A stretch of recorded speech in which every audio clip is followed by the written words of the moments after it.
जितने बार भगवान बाल रूप से अवतार लिए हैं उतने बार भगवान शिव बाल रूप के दर्शन करने पधारे। सज्जनों,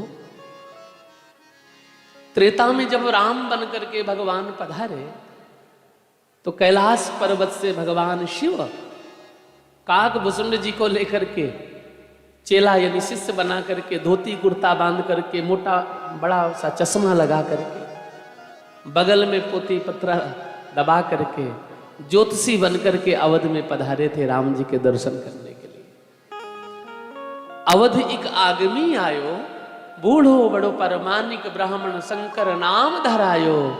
अवध एक आगमी आयो, आगमी मतलब ज्योतिषी आयो, शंकर नाम रखवाया। आवाज देते अपने बच्चों का नाम रखवाओ अपने लाला का। कौशल्या मां ने अपने लाला के भविष्य फल को दिखवाया। शिव जी ने दर्शन किया। काकभूषुंड बोले, सरकार तुम कैलाश पर्वत पधारो, मैं कौवा के रूप में ही भगवान की लीला में सम्मिलित होऊंगा।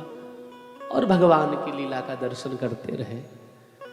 आज वही रामकृष्ण बन करके द्वापर के अंत में नंद भवन पर पधारे हैं, तो वही भगवान शिव महात्मा का रूप धारण करके आज नंद भवन कृष्ण दर्शन की लालसा को लेकर के आए। और जैसे कृष्ण दर्शन की लालसा को लेकर के आए तो आवाज लगाते, अरे मैया भिक्षाम देहि। देख तेरे द्वार पर कोई भिक्षा मांगने के लिए याचक आया। मैया के कानों में आवाज गई। मैया निर्ममंथ स्वयं दधि मंथन कर रही थी। दौड़ी दौड़ी गई द्वार पर। बोले, बाबा अरे महात्मा तुमको भिक्षा कौन सी चाहिए? बोले, बाबा बोले, अरे मैया मोए अन्न धन की भिक्षा नहीं चाहिए। फिर क्या चाहिए? बोले, मोए तेरे लाला के दर्शन की लालसा है, इसलिए अपने लाला को तू मेरी गोदी पर दे। मैया यशोदा बोली, बाबा तेरे गले में इतु तो सांप डोल रहे हैं और मेरो लाला इतनो छोटो सो, और यदि सांप फुंकार मार देंगे तो मेरो लाला तो डर जाएगा। या मारे बाबा मैं तो अपने लाला के दर्शन ना कराए सकता। बोले बाबा थोड़ी कड़क आवाज में बोले, मैया तो पतो ना है मैं हिमालय का योगी हूं और तू अपने लाला के दर्शन मोह नहीं करा सकेगी। बोले, मैया मैं तो बाबा मैं तो ना दर्शन करा सकती। बोले, यदि तू दर्शन नहीं करा सकती तो देख मैं उतने रूप धारण करके तेरे द्वार पर बैठ जाऊंगा, जब तेरो लाला बड़ो होगो तब दर्शन करके जाऊंगा। मैया यशोदा बोली, बाबा 84 खंबे का मेरा महल है और जा समय मेरो लाला ने जन्म लियो तभी वृषभानु महाराज अपनी बिटिया की सगाई लेकर के आ गए थे। नंद महर घर जोटा जायो, बरसाने से टीको आयो। पहले ही टीका आ गया था। तो मुझे अपने लाला की चिंता ना है, मैं अपने लाला को 84 खंबे वाले महल के अंदर बिठा करके पढ़ा लूंगी, बड़ा कर लूंगी, यहीं पर फेरे भी करवा लूंगी, लेकिन मैं ना निकलन दूंगी, मैं ना दर्शन दूंगी, अपने लाला के करा सकूं। अच्छा, निराश हो गए भोले बाबा। अब भोले बाबा ने कहा, धन्य है कन्हैया, आप आज भवन में मैया की गोदी पर हो, इसलिए आज बाल रूप से आप दर्शन नहीं दे रहे। और इतना भाव रख करके शंकर भगवान यमुना के पावन तट पर समाधि लगा करके बाल रूप के कन्हैया का दर्शन कर रहे हैं। और कन्हैया से शिकायत करते, धन्य है प्रभु, अब आप ही कुछ ऐसी लीला करो जिससे मैया मुझे दर्शन दे दे तुम्हारे बाल रूप के। भगवान ने कहा, बाबा चिंता मत करो, मोह लीला करनी पड़ेगी। रुद्रो सुस्वर, आज भगवान अब अपने आप रोना शुरू कर दिए। ऐसे रोना शुरू की कि मैया कभी राई नून उतारती, कभी मिर्च घुमाती, कभी पानी की धार डालती है, कभी गुरुदेव भगवान से झाड़ा लगवाती है। लेकिन कन्हैया को नजर लगी हो तो नजर उतरे ना। बोले बाबा को दर्शन देने के लिए, भोले बाबा को दर्शन देने के लिए आज भगवान रोए। ऐसे जैसे भगवान रोए तो मैया यशोदा के पास ललिता, विशाखा आदि सखियां सब पधारी। बोले, मैया लाला काहे को रो रहो? बोले कहा बताऊं बहना, एक बाबा जी सो आयो आने दर्शन की लालसा करी, मैंने मना कर दियो और तभी से मेरो लाला रोग वो शुरू कर दियो और अभी तक ना ही आपको रोनो चुको भयो। बोले अच्छा, वो बाबा गयो कहाँ? बोले जमुना जी की माऊ गयो, जमुना जी की तरफ गयो। सखियां दौड़ी दौड़ी गई जमुना के किनारे, भोले बाबा समाधि में, आंखों से आंसू झरझर बह रहे। इधर भूत भावन भगवान शिव के आंखों से आंसू, उधर कन्हैया रो रहे। सखियां दौड़ी दौड़ी गई और भूत भावन भगवान शिव के चरणों में वंदन किया। सज्जनों, वंदन करने के बाद में बोले हे महात्मा जी, ध्याये नित्यम महेशम रजत गिरनिभम चारु चंद्रावतंसम रत्नान कल्पोज्ज्वलांगम परसु मृगवरा वेति हस्तम प्रसन्न। हे प्रभु, अब आप प्रसन्न हो जाओ और मैया यशोदा आपको बुला रही है। उसके लाला को नजर लग गई, आप नजर उतार दो।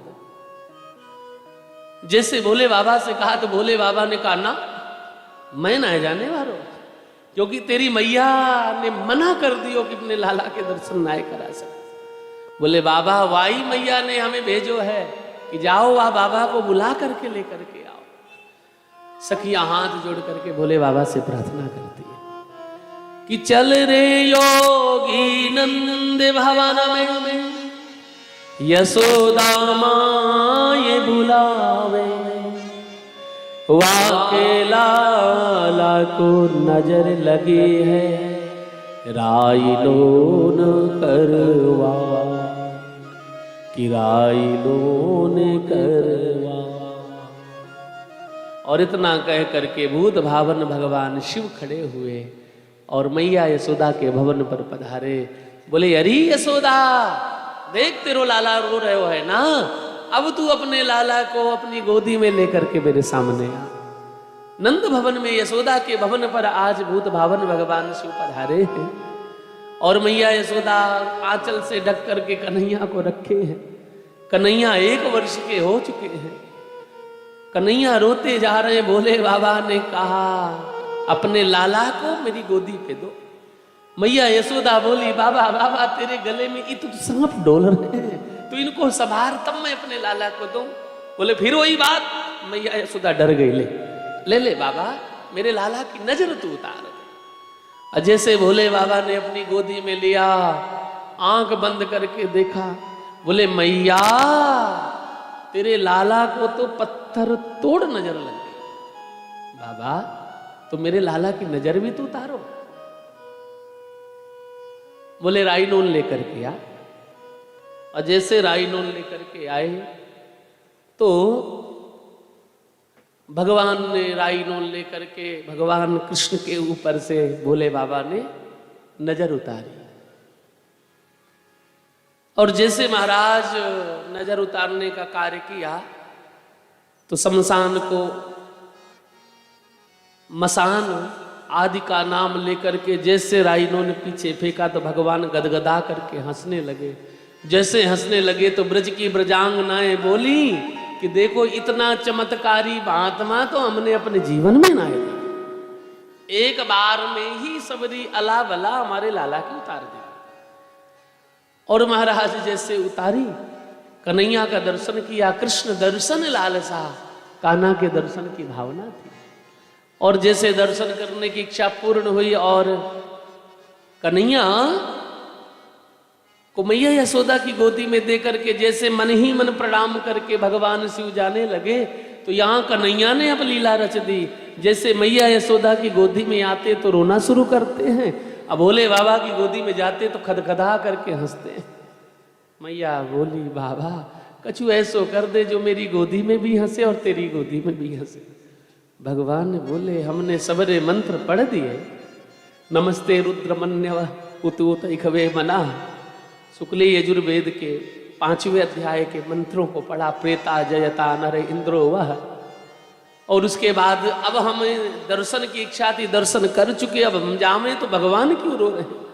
जैसे भगवान बार बार रोए तो भोले बाबा ने धीरे से कान्हा के कान में कहा, बोले कन्हैया नाटक बहुत है गो, हमने तुम्हारे दर्शन की इच्छा थी, दर्शन है गए, अब चुपचाप है जाओ, नहीं तो सबरी पोल पट्टी खोल देंगे, तुम हो कौन।